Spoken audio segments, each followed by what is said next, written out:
সামনেই আমাদের একটা বিয়ে বাড়ি আছে, তার জন্য আজকে শপিং করতে যাচ্ছি। রেডি হয়ে গেছি আমি। তোমাদের দাদাভাই বাইকটা বের করছে। চলো ঝটপট বেরিয়ে পড়ি। বাড়ি এসে তোমার সাথে কথা বলবো। বাইক নিয়ে বেরিয়ে পড়েছি শপিং করার উদ্দেশ্যে। চলো শপিং করে এসে তোমাদের সাথে কথা বলবো কী শপিং করলাম। তোমাদের দাদাভাই মেনলি শপিং করতে গেছিলাম। তোমাদের দাদাভাই একটা হালকা পাতলা মতো একটা সোয়েটার নিয়েছে, যেটা পরে এখন ট্রায়াল দিচ্ছে।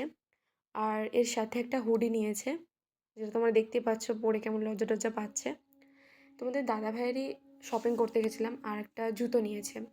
ইচ্ছে ছিল সিলেদাসে যাওয়ার, বাট সময়টা খুবই কম, তাই বাধ্য হয়ে এখান থেকেই কেনা হয়েছে একটা বিকেসি জুতোটা। জুতোটা ভীষণ ভালো, যেটা জিন্স বা পাঞ্জাবির সাথেও ভালোই লাগবে। আর আমি কিছু শপিং করবো না সেটা কি হতে পারে? আমি এই 3টে গোলাপ নিয়েছি আর সাথে একটা ক্লিপ। এরপর তোমাদের দাদাভাইয়ের হুডিটা আমি একটু পরে দেখে নিলাম ট্রায়াল দিয়ে আমাকে কেমন লাগছে। চলো আজকের ব্লগটা এখানেই এন্ড করছি। টাটা, সবাই ভালো থেকো।